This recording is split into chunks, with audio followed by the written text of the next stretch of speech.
All right, thank you all so much for joining us for today's webinar presentation, Utilizing Family-Centered Coaching for Client Success. Again, my name is Hyacinth McKinley, and I am the Senior Associate for Learning and Dissemination here at the Partnership. As we like to do with all of our webinar events, we want to take a moment to ground ourselves in the promise of community action.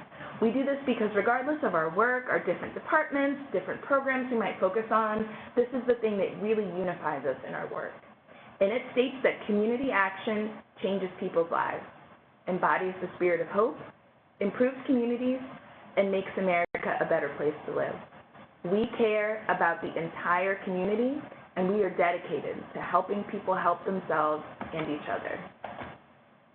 So a little bit about our project, the Learning Communities Resource Center, which you're joining us as a part of through our Webinar Wednesdays platform. Basically what we do is we help community action agencies across the field analyze effective outcomes and identify effective, promising, and innovative practice models to alleviate the causes and conditions of poverty. Or if you want a shorter way to say it, what we basically do in our project is find different ways to help CAAs build their capacity to fight poverty more effectively in their communities. This is obviously of critical importance because it informs the work and ties it to our Community Action Network theory of change. If you look in the middle, you'll see all of the services and strategies, and what we help you all to do is to think about effective and promising ways to implement those services and strategies with the goal of achieving the 3 national goals that you see at the top of the graphic here. So a little bit about our team. I already introduced myself, but we're led in our efforts by Tiffany Marley. She is our Director of Practice Transformation. Lil Dupree, who I introduced earlier, but she's our Senior Associate for Research. Courtney Kohler, she's our Senior Associate for Training and Technical Assistance. Liza Porras, another Program Associate on the project. And Kevin Kelly, who is our Director of Community Economic Development. And she's not on the slide, but joining us today, we're also joined in our efforts this year by Jeannie Chapin. Jeannie, we're going to have to add you to the slide.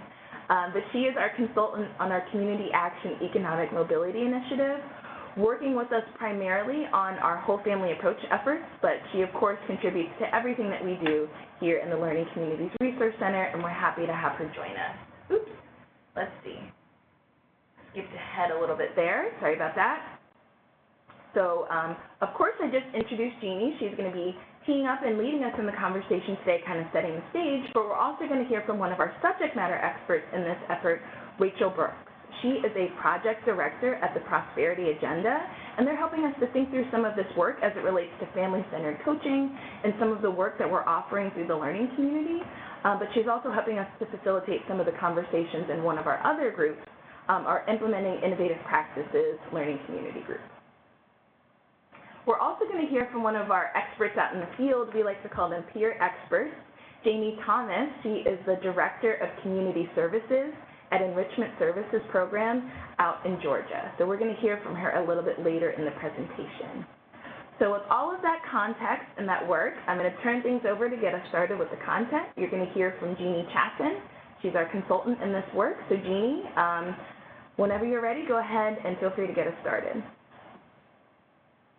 Thank you so much, Sandy, and hello to all our community action friends out in the field. Can you hear me okay? We can hear you fine. Go ahead. Okay, great. Just always want to do that test to confirm that the audio is good. So we've got a great turnout today. We have over 100 folks on the line who've dialed in to talk about family-centered coaching. And we're going to lay down a little bit of common ground. We're so pleased that Rachel Brooks, our colleague from Prosperity Agenda, could be with us today to share some of the framework that they've developed. And then Jamie Thomas, who is at a community action agency, who's on a journey with her colleagues at the agency, really shifting to a family-centered coaching model. And Jamie and I are going to kind of do a little interview and some back and forth and surface some of the plans that Enrichment Services has for moving to family-centered coaching, what they've done with training, what they're seeing as they shift from really more of a case management only model to a family-centered coaching model. So I hope that all of you out there in the community action field will find this particular webinar helpful today. So I wanted to start out a little bit as somebody who has got to see deeply into a lot of different community action agencies, who has been to a lot of different states and worked on the federal level, just lay a little bit of context and groundwork for our colleagues before we sort of dive in and talk more in depth. So I think we probably all are seeing and hearing, and some of us are on a journey to shift to more of a coaching model with our work and our practice and our approach with participants and families and children. And we hear a lot about coaching from different perspectives. So I just kind of selected two very common coaching frames that we hear a lot about today. And one of those is financial coaching. So we have a lot of community action agencies around the country who have been pursuing financial coaching as a practice and as a strategy or a service at their community action agency. And when I was at ACF, working in OCS, where we had responsibility for the individual development plans or the Assets for Independence program, we really promoted financial coaching as a way to help folks gain financial capability. And we worked there with Prosperity Now on a resource called Building Financial Capability, a planning guide to integrated services. And in that framework was a definition for financial coaching, and it was about really working one-on-one to empower clients to set and achieve their unique financial goals through behavior change and skill development. Coaches were helping clients develop their ability to practice sound financial management by providing guidance, support, and motivation to hold clients accountable to their self-defined goals. The family-centered coaching that you're going to hear about today from Rachel, that Prosperity Agenda has really fleshed out and developed in collaboration with the Kellogg Foundation, really looks at a coaching philosophy that places the participant in the lead, with staff playing a critical support role, a framework that incorporates multiple approaches with goal setting as a key technique of supporting families in making the changes they need. So in both of these frameworks, and what really kind of sets coaching apart is really putting the family, the member, the participant at the center and really having them drive the experience, which may not be exactly what we have been used to in some of our case management approaches in the past. And so you are hearing a lot about coaching, and I just sort of wanted to say, there are a lot of different models out there. Today we're going to really focus on family-centered coaching, but you can look at this in other frames too.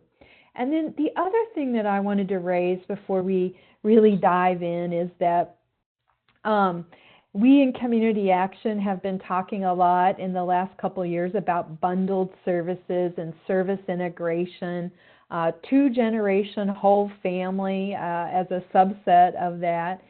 And coaching is really the secret sauce of all of these service integration methods. So there are a range of populations that we often want to integrate service for, or we want to bundle services, and those might be parents and children, and that would be connected to some of the two-gen whole family work. But we also talk a lot and are trying to integrate for homeless individuals and families, folks who are trying to improve their employment situation, veterans. Many of you are in community action agencies that may be doing some specific programming for veterans or even opportunity youth, Or finally, one that we often hear is, folks reentering from prison. So for all these populations, we're often focused on service integration, and our integration methods might be central intake, co-location, coordinated case planning, or data sharing. But to really make any of those particular methods or strategies work, you really need some secret sauce, which is coaching. And central intake, co-location, those things alone are really not as powerful if they're sort of held together with some glue and some secret sauce from coaching.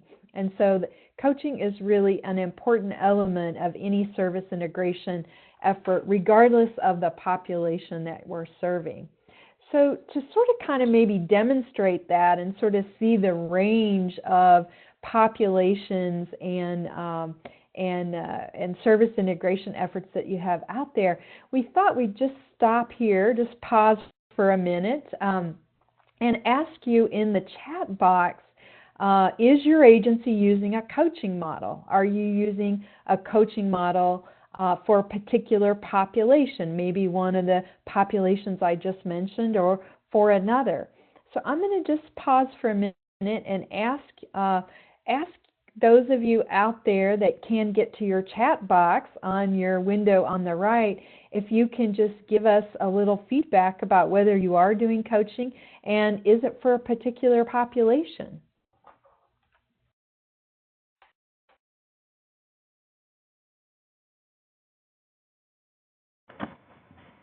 Hey Jeannie, this is Sandy. So a couple of responses we've gotten so far. Yes, they are using it, primarily with homeless families and individuals. Someone else shared in the chat, yes, we use practice-based coaching and TLCs. Lil, I'm not sure if you're seeing any, but maybe if you want to offer some that are coming through. Yes, I see a couple of financial capability and budget counseling, and then some who are saying no, not at this point, but are interested in it. So I think we have a mix of folks on the line. Good, good. That's good. Well, that's what we want. Folks who are new to the conversation that are going to get some great resources today, and some folks who maybe have been pursuing coaching with a particular population or maybe like financial capability model. They will hear about a different model today. So that's perfect. Okay, with that, what we're going to do is we're going to hand things over to Rachel Brooks with Prosperity Agenda, and Rachel's going to give us a little bit of a survey and a scan here of family-centered coaching and community action, and then we're going to talk to Jamie, who's at a community action agency that's really working on implementing this particular model of coaching. So Rachel, we're going to pass the ball to you. Good morning and good afternoon, everyone. I am so glad to be a part of this today and continue this conversation with the community action community that offers so much strength to our country. I think as we led off today, we work with so many community action partners, and I'm especially excited that this webinar will be so devoted to really hearing from one of them that we recently worked with around training, which is enrichment services, so that you can really hear what their experience has been as they look to coaching approaches that they would bring into their organizations as they go through training with us, and then what they're doing now to adopt the approach and go through that change management process. I am going to keep my comments fairly brief today so that we can shift over to hearing from enrichment services.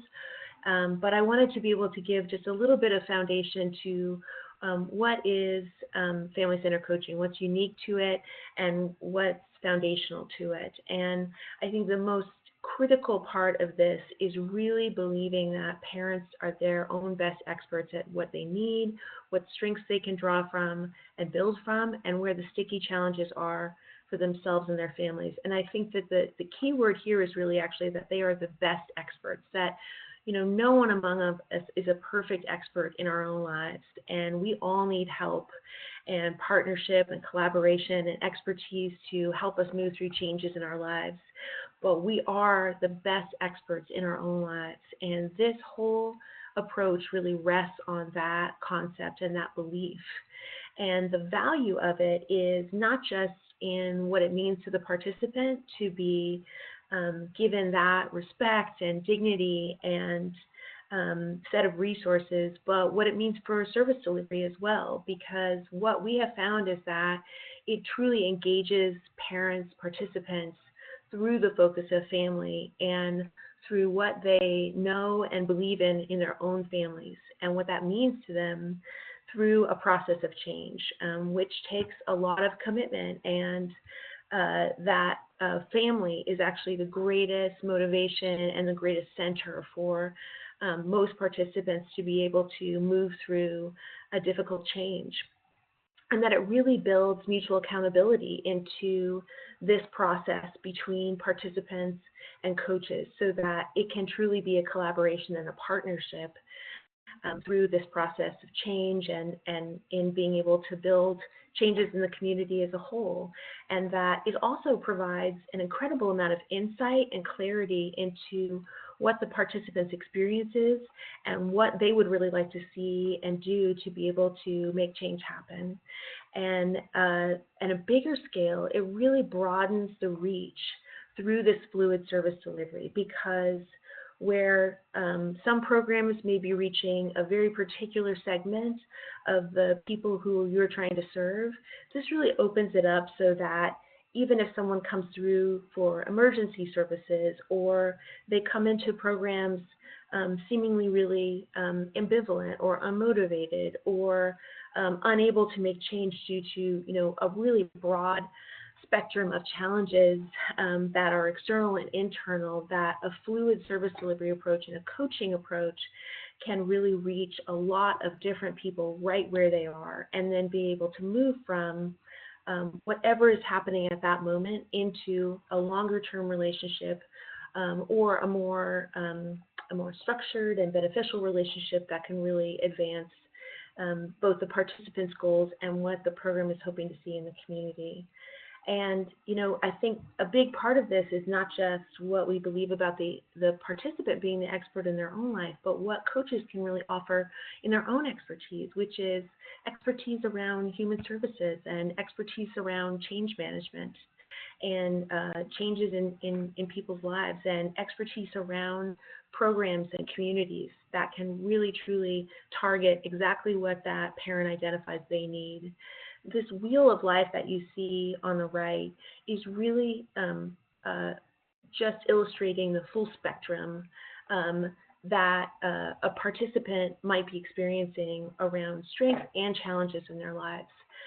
But I do want to highlight that this spectrum of services does not mean that, and experiences does not mean that any one agency or case manager or coach needs to be an expert in this entire range of services, or that the program itself needs to be able to offer all of these different kinds of resources or expertise, but that a conversation can really start from this broader spectrum of challenges in people's lives as a way for the parent or participant to really assess their level of satisfaction and concern and where their goals are around this whole spectrum of the wheel of life. And in the toolkit, there's even an empty triangle in this pie, this slice in this pie, to be able to indicate something else that might not even be in here, that the parent really knows is the lever towards change, whether that's an immediate challenge or something really long-term that will really support themselves and their families towards achieving their goals. This structure of what we would call the, in a $10 word, the trans-theoretical model for change, but which is also called the stages of change, is also really fundamental to some coaching approaches, and especially to family-centered coaching. And what it highlights is, through this list of stages of change and what that feels like to the parent and what approach might be most appropriate at that moment, is that for any person going through some change in their life, there are stages that we all go through, whether it's trying to move into permanent housing or trying to change, how we're managing our health or manage our finances. These are the stages that we all go through to be able to make that change happen. And the timing of how that change happens might be really different. How that change appears for people might be really different. But we are all on the spectrum somewhere for any change that we're going through in our lives. So I think if you think about any change that you're going through in your life right now, whether you're trying to save more or plan for things in the future or eat more healthy. These are all the things I'm trying to do. So that's the examples I give. This is the change that you go through. And, it might start on, December 29th as, I can't even think about this. But then throughout the course of the year, it starts to actually move into action and then being able to continue to maintain and reinforce that. So family-centered coaching takes this model and applies to it a model for service delivery where you can truly meet that participant where they are on the spectrum of the stages of change. Because when someone first encounters frontline staff, they might have a lot of ambivalence about their relationship with the kind of agencies that have provided services to them in the past. They might be going through so much stress and challenge that they can't really be thinking about a goal process at this point, or they might just really need time to be able to establish trust. And that's what this allows for, is that in the beginning, there is fluidity to be able to address really urgent concerns or build a relationship or build trust that really can move through the rest of these stages so that it can then eventually shift to a goal setting conversation. And this is not, just one direction. This might go up and down and back and forth, where different parts of people's lives and different parts of those relationships. And that's really what this is trying to give structure to. And you'll see that around this approach wheel, it says racial equity. And what that is trying to really highlight is that family-centered coaching as a whole has a really strong focus on racial equity and racial equity outcomes, and that this structure really gives some boundaries in relationships to be able to allow for some real growth in racial equity, so that there is permission-based activities, that there is a real center in the agency of the participant to be able to drive services and to be able to center those services around their own goals and their own values. There's a lot more that we could go into about this structure, but we're going to move pretty fast today. But I really encourage you to, spend some time with the toolkit, which you can download for free and read through more depth in this. But I did really want to pause to say that this is really central to family-centered coaching as well. These 6 steps are the everyday practices that family-centered coaching has operationalized, so that everything that has been built into this whole toolkit, all the integrated science behind it, and all the core principles and values are made real in this everyday practice of the 6 steps. And they are a framework that is very compatible with other tools that you might be using, lots of different kinds of service delivery. We are working in housing and early learning and workforce development and a lot of community action as well. And this is really meant to be an extremely flexible and adaptable framework that you cannot overlay on top of all the work that you already do that works really well, but just give a structure to it so that wherever you already have, different tools and different processes that work really well for you to, say, build relationships or plan, do, and review and set up goal-setting processes, this can fit into that structure so that you can either use the coaching resources and parent tools that are included in the toolkit, or you can really integrate what you're already working, that you're already using that works really well, to blend or integrate those things. But this is really the process, and I think that the critical part of this is really just that it is a process where goal setting really has its roots in the self-management and preparation that staff do in step 1 and the relationship that gets built in step 2, and that is really critical to being able to then shift into a goal setting collaboration. I had a question about where is the toolkit. I will get to that in just a second. That is a great question.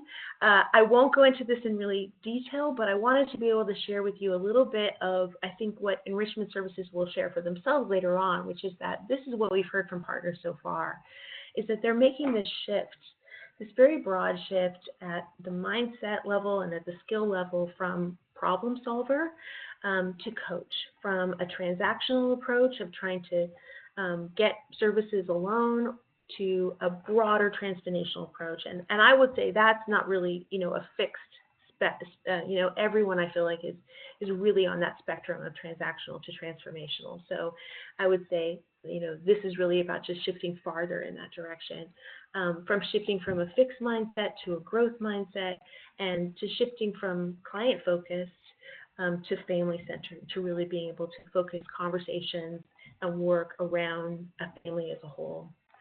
And I have a few quotes here from one of our earlier partners, which is United Way of Greater Cincinnati and the Brighton Center in Northern Kentucky, who are surprisingly close geographical for a West Coast girl. I did not know that.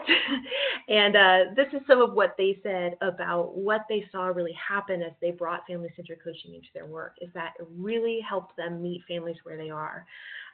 That they could really adapt service delivery for lots of different kinds of environments. And this is an organization just like many community actions where they provide a lot of different services.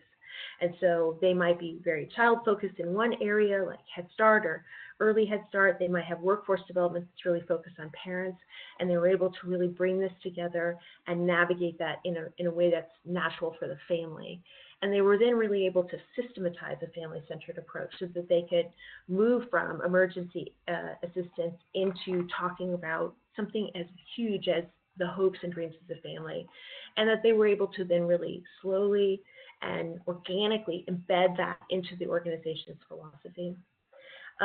These next few slides I'm not going to go into very deeply, but I wanted to let you know how many free resources there are around this. So this toolkit you can download. You'll see a link down at the bottom of the page to our website, but a really fast way to get there is just to go to familycenteredcoaching.org. I will type that in just a minute, and you'll see that the toolkit covers all of this work. There is also another piece to this, which is the 6 steps to family-centered coaching, and this is what includes all the coach resources and all the parent-facing forms that you can look at to be able to integrate. I would say a really great place to start is step 1, ready to coach checklist, which is a really simple tool that you can integrate quickly. There is also an organizational guide, and that has 2 assessments in it that are also up on our website that you can use as an initial discussion guide to really be able to assess where is everyone seeing you on your scale between being ready for coaching and ready for a whole family approach. And then we're really looking at where you would want to move in those directions. And there's also a partnership guide that's a part of this. We have also done some recent work with several coaching-led organizations to develop other tools to really reinforce a coaching environment, from hiring to program design to funding. And we're going to be releasing those tools at the end of the month. So you can go to our website later, or you can register for our newsletter, and then you'll be the first to hear about those. So again, here's all the structure. We also, of course, offer fee-based training and technical assistance. So please get in touch with me if you are interested in that. I think in conclusion, just know that there are a lot of great free resources around this, and then a lot of great options on the spectrum if you want to go deeper the way that enrichment services have. And if you want to learn more, please get in touch with me. Even if you just want to explore a little bit, I would really be happy to have those conversations. And thank you so much. I'll be here to keep answering questions and jump in as needed. But I will shift it back now to be able to have a conversation with enrichment services, and I'll type in that URL right now. Thank you so much. Thank you, Rachel. We really appreciate your partnership. And if you have a question for Rachel, type it into the box. And as we move through the rest of the webinar, she can be organizing her answers to questions that you may have. So we're going to move into visiting with Jamie Thomas, who's the Director of Community Services at Enrichment Services Program, Inc., which is in Columbus, Georgia. And Jamie's agency has been on a journey with service integration and a whole family, two-generation approaches. And they certainly have used the free tools that Rachel just highlighted, but have also made a deeper commitment to shift their practice. And Jamie's going to just give us a little bit of a few gold nuggets, a snippet of her organization and their theory of change around two-gen whole family services. And then she and I are going to do some back and forth, and I'm going to ask her some questions that I suspect many community action agencies have out there about how you can pursue this kind of practice transformation in community action. So Jamie, I'm going to hand it over to you for a minute to sort of highlight your theory of change, and then we'll proceed. All right. Good afternoon, everyone. On the screen here you see the Enrichment Services Program Theory of Change, and our ultimate goal is that families are self-sufficient. And we kind of broke that down into 4 areas that we focus on. The first being employment. We want to ensure that all of our customers have a career pathway, sustainable income, basic education, transportation, childcare, job skills, technical skills, and appropriate workplace behavior. So that would be the soft skills. Also, education, we believe that's an important component to self-sufficiency, making sure that all individuals have a high school diploma or GED. Again, transportation is a key component of that. And I'm not going to read all of the items that we have listed, but you can see those there on the screen. Basic needs. We believe that in order to help families move towards self-sufficiency, they first need to be stable. So basic needs being food, housing, and clothing, basic utilities. And then capacity. Sometimes this one gets overlooked, but we really feel that it's very important to help individuals build capacity so that when they do come into some difficult situations, they have that support network around them, and they have those basic life skills in order to overcome those disparities.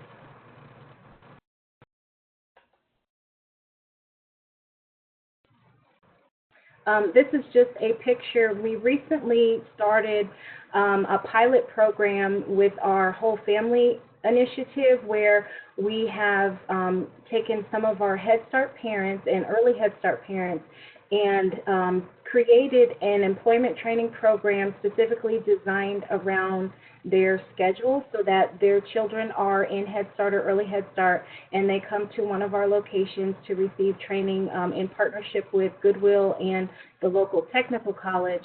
So these ladies here actually did a certification in customer service and retail, and then once they completed that program, we are now employing them as temporary workers in our LAHEAP program. So once that is finished, they will go back to get services at Goodwill for continued case management and job placement to help them move on to a permanent employment. So one of the big steps that we did in our whole family journey was looking at some of the different trainings. And 2 big initiatives that we trained on were family-centered coaching and trauma-informed care. Both of these, we did a lot of research on the different areas and found that those things were kind of lacking. Trauma-informed care, meaning that really trying to become a trauma-informed agency. There was a lot of work in the space of early childhood development and looking at how trauma impacts children, but we really weren't thinking about that from the parent or the grandparent's perspective, realizing that, you know, a lot of our family service workers and our case managers are working with families that have experienced trauma in their lives and they may have not ever dealt with it, and that was really impacting the way that they were able to move forward and move towards self-sufficiency. Great. Well, Jamie, thank you so much for giving us that overview. And what I thought we would do is I would sort of ask you some questions that I suspect many of your colleagues out there, over 100 folks, are dialed in this afternoon to listen to us. So first off, can you tell us a little bit about, so Rachel's organization came to your agency and did training for you on family-centered coaching, and your decision-making about who was going to attend that training and what positions and what parts of the agency were folks who you decided to train in family-centered coaching.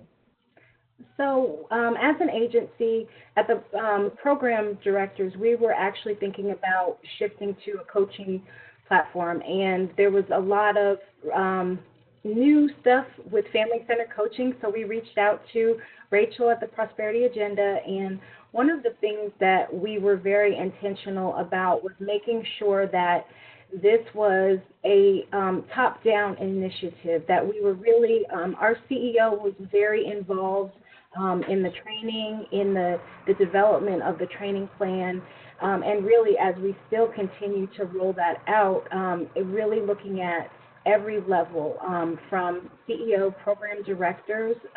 We have a large Headstart program, so all of our center managers, our Headstart center managers, making sure that they were aware of the practices and how that's going to look and what it looks like, so that they can, their staff, they can provide support to their staff. So in the training, we had close to 50 participants, which included, like I said, CEO, program directors, service area managers, our specialists, and then our actual case workers. That's a lot. I can imagine how exciting that was to have folks from all different levels of the agency and different programs together. And I think there's, you know, each agency is different, but I really like that you all sort of said, we're going to make a really serious commitment on this, and we're going to make sure that our leadership, you know, is engaged. So that's really neat. Was this a one-day training, multiple trainings? What kind of time frame? What kind of commitment was this? So it was a very heavy lift. In my initial talks with Rachel, she said they usually do a 4-day training, and I know me personally, like being in a training for 4 days can be very overwhelming, and you know, thinking about staff and our other commitments, we decided it was best for us to break that up into two 2-day trainings. And we actually came up with a training plan that, you know, we kind of customized it to fit our organization, where we did a kickoff webinar with leaders, making sure that leaders were on board and that they were excited about it, that they had buy-in, and telling them, you know, what's coming and what to expect. So a few weeks after that, we started our first of the 2-day trainings. We did those in October, and it was a great training. Staff to this day, they say it's the best training that they've ever attended at the organization. Devin and David were the trainers that came out. It's very interactive. It's not where you're just sitting there and, you know, listening to PowerPoint presentations all day. You're actually there doing hands-on activity, because it's a practice. It's not something that you can just read a book and learn. You actually have to involve and engage in it and do some hands-on work. So the first 2 days we met in October, full days of training, but again, it was great, very interactive, and most of the staff really loved it. We did a check-in webinar kind of midpoint, just to see where everybody was at, if they had questions, how were things going. It was a little quiet on the webinar. You know, people were just kind of like still feeling it out.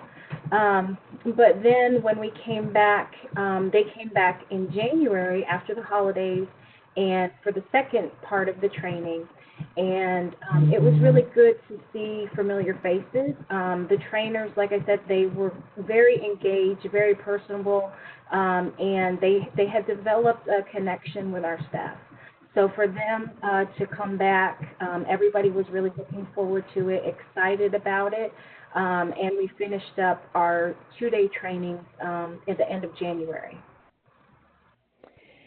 So Jamie, as you guys have launched into this, and I know you're being very intentional and thoughtful at the agency about making this shift, but what are you hearing from staff or customers about what's different with this approach than maybe how you were doing case management in the past? Like Rachel had mentioned, case management is very transactional. You have somebody come in, they might fill out some papers, and you might tell them, different things. But looking at the family-centered coaching, it's really led by the participant. And I think the most difficult part for our staff has been really trying to develop that sense of when do they shift to case management and when do they use coaching? Because there are times where it's not going to be appropriate to use coaching. Some of the people we serve may just not be ready for coaching, and that's okay. But really, it's empowering our staff to know which one to use and when to use it. And also for leadership to learn that all coaches typically can be case managers, but not all case managers are necessarily going to be coaches. So we've had to really, look at our staff, and Rachel's been great at providing us some tools to do assessments and see, what are some coaching inclined traits, so we can recognize those in our team members, and maybe we might have to make some new job descriptions or, shift some people around. But I think it's great that we're able to kind of work through this as we're moving along. We're not really stuck. We're still figuring it out as we go, and I think that's okay. I think that's a great segue into another area I wanted to be sure in touch with you on, and that's sort of your implementation plan. So you kind of have very intentionally started out slow, and you're kind of in learning mode. Can you talk a little bit about your implementation plan and what the vision is for folks there at Enrichment Services? Our plan is really, we knew we wanted to get the training accomplished this school year. So pretty much everything we base around the Headstart school year. So we finished the training in January, and we're doing kind of a soft implementation now where we want to allow staff, we encourage them to try to use the coaching when they see that it's fit. And also we're doing check-in calls with the Prosperity Agenda to kind of get a feel for where everybody's at, what additional support is needed. So that soft implementation now through the end of this school year, and then we're really looking at fully implementing for next school year, which for us be in August. Great. So along with that, can you give us any insight into the tools and the policies, data systems, or what is sort of this new thinking around putting the client at the center causing you to make changes in other places to your practice? It's been kind of difficult because, with especially with Headstart, a lot of policies, procedures, things that you have to follow, but with coaching, you can't really write a procedure on how to coach. It's going to be something that your staff have to develop, and a skill that they have to practice. So it's not as laid out as some of the other approaches where, you might go in and check this box or, do this. So really being comfortable with not having such a rigid or strict process.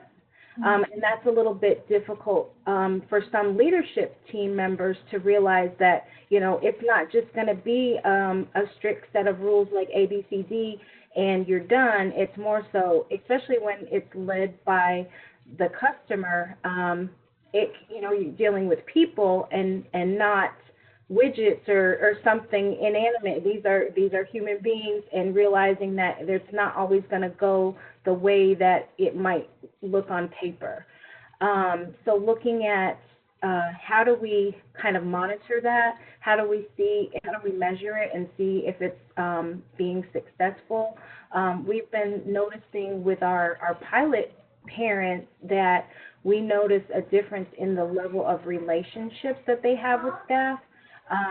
So I think part of the coaching is really seeing positive relationships being built with the customers and with your staff, and staff being really able to know the customer and tell their story. A lot of times we miss some of those success stories, but now that they're really developing that relationship, that customer is a lot more inclined to come back and tell, your caseworker that they got a job, or this is going really well for them, or they might need help in this area.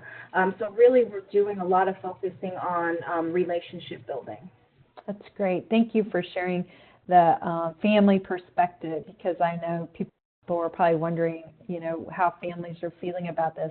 So I'm going to ask one last question of you, and while I do that, if people have questions for Jamie or Rachel, put those in the chat, and Zandy and Lil will help us sort through those. So I think my last question for you, Jamie, is, what advice or suggestions would you have to your colleagues out in the community action field if they're noodling around on this approach? What advice do you have for them? Don't expect things to just shift overnight.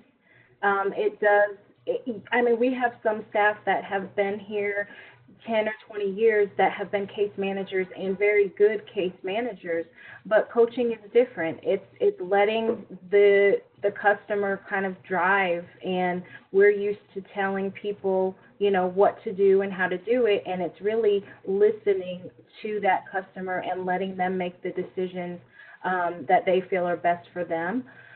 So definitely take it slow, build out a good plan where you provide positive reinforcements to your staff, letting them know that we're not going to get this perfect, but we're here, especially leadership, to support you and to help you on this journey. Great, thank you. Okay, Lil or Zandy, do you have any questions teed up for Jamie or Rachel? Hey, Jeannie, sure. A couple of questions, and this first one up is for Jamie. So one of your colleagues says hello. They're also joining from Georgia. But they wanted to hear a little bit more about the trauma-informed care work that you've done, and did it involve or reference any of the work that's been done in the ACEs study? Yes, and I don't have the organization that came and did the training, but she did a lot of the work, referenced a lot of the work from ACEs. That was another full-day training where we brought in the same group of people, and everyone loved that as well. It was a whole day, but very beneficial.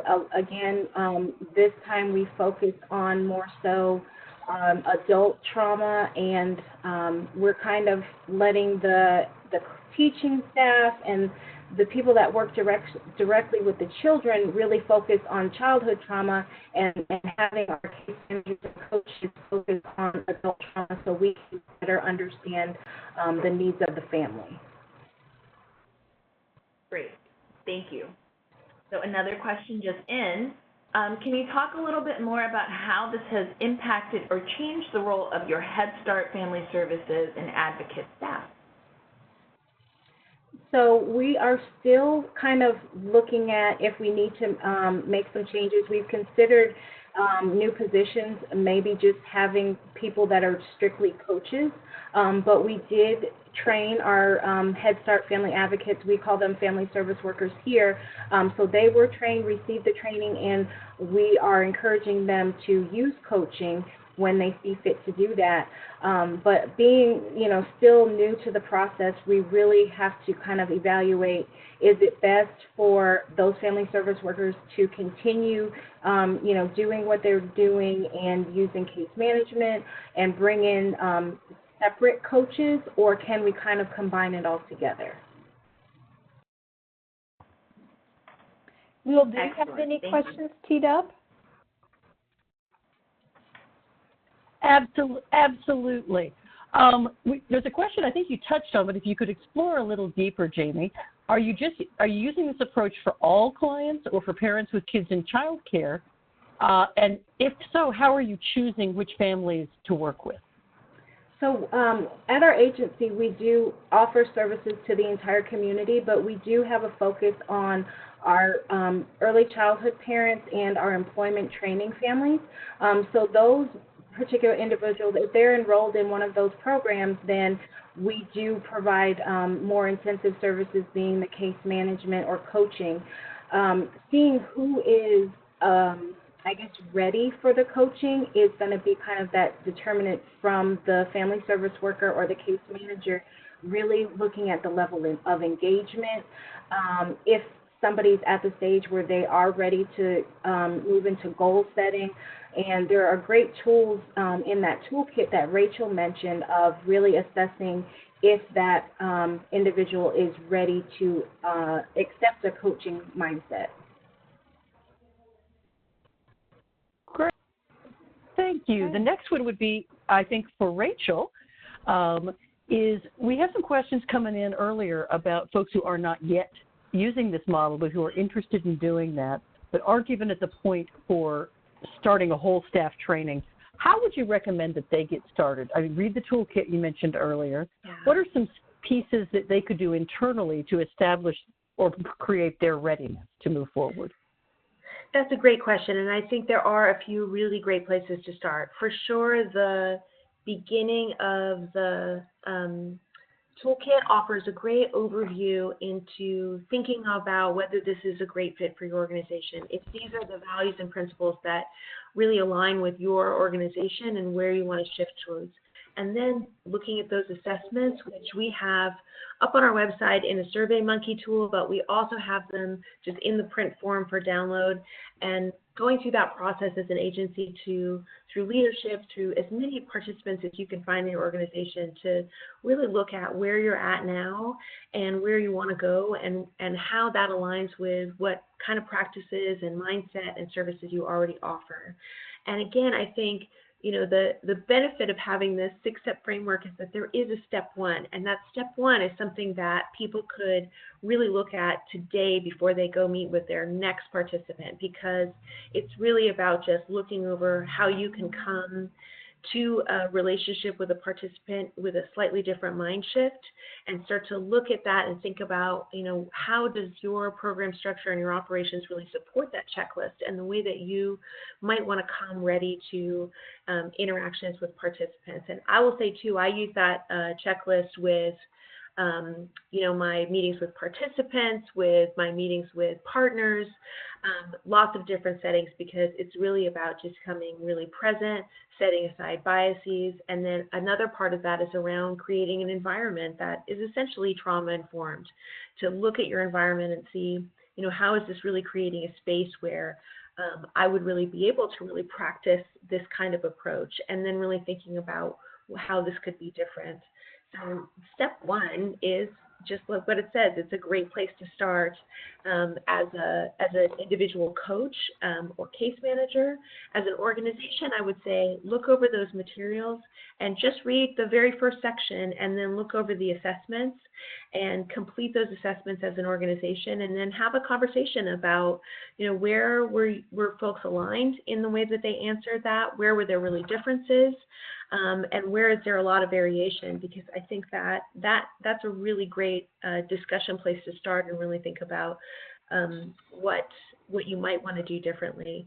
And then please give me a call, because I'm really, really happy to have a conversation about this with you and your particular organization, regardless of whether that, results in any kind of training or anything else, because I really feel like community action is the most natural and important home for family-centered coaching, because it's where for decades people have already, created this place where you're providing services to the whole family. Thank you so much, Rachel. So you've got the information for Rachel and her colleagues, and we encourage you to get on that website. We also have some tools at the partnership that build and sort of help you think about. So I'm going to ask Zandy to just talk a little bit about Community Action Academy and some of the tools on there that help with family-centered coaching, but some other issues too. Zandy? Sure. So let me skip ahead actually in the slides because we have that a little bit later. But Jeannie is right. Thank you for teeing that up. We actually have a course on family-centered coaching that utilizes a lot of the materials that are available through the Prosperity Agenda, but also some of those other resources that are out there in the field that you can access free of charge. In addition to that, we also have a couple of other on-demand learning opportunities that you can engage with us with around some of these core issues that, regardless of your focus area, really regardless of the work that you're doing, are really critical to thinking about addressing those causes and conditions of poverty more effectively. So again, these Moodle courses are free, and the way that you can get into these courses is once you create your account, which you'll do, it's easy. It's pretty much like any other thing that you need to sign up for. It's easy. Put in your email, username, password. It'll send you an email to confirm. After that, you're in to Community Action Academy. But if you want to see our topical courses, what you'll do is once you log in and you get to that main page, if you scroll down to the bottom, you'll see kind of a site map. And under the Learning Community header, if you click down under Topical Courses, here's where you can see the courses that we have so far. You'll see 3. Of course, we have the Family-Centered Coaching one that touches on a lot of what we talked about today, but you'll see some other opportunities there. And we'll have more of these on-demand courses coming available in the coming months that relate to, like I said, a lot of these foundational elements and approaches when you're thinking about this work in community action. Does that answer your question, Jeannie? Yeah, that's great. Thank you so much. And in the Family-Centered Coaching e-course, you can hear and see and learn about, through videos and little quizzes and read some of the materials that Rachel has mentioned. So it's sort of a curated little e-course for community action folks. And once you get onto Community Action Academy, you can also access it through your mobile app. So if you're on your way commuting to work on a bus or that kind of thing, you can even access some of this. So that's pretty nice. I just wanted to flag that next Wednesday, the national webinar will be on prototyping, piloting, and continuous improvement. And those are some terms and some concepts that sometimes we get confused or we haven't thought through completely when we're making a shift to financial capability training or whole family or some community level efforts. So please feel free to sign up and join that national webinar.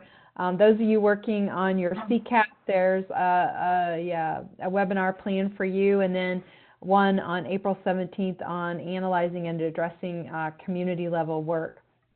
Hopefully some of you are registered for the Partnerships Immigration Summit that will be happening next week in El Paso, Texas. If you're not registered, look to hear about that from other community action colleagues at future webinars and conferences and opportunities. And of course, please put the Community Action Partnership Annual Convention dates on your calendar where we talk about many things like family-centered coaching and community level work and managing data and all kinds of good important topics for community action leaders.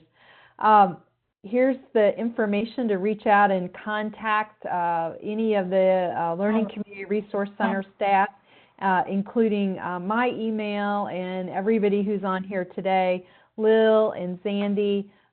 Thank you so much for your help in curating the questions and the technology for us today. Rachel and Jamie, thank you for really interesting, stimulating ideas around family-centered coaching. Rachel, we're just so glad to be in partnership with you and the crew at Prosperity Agenda.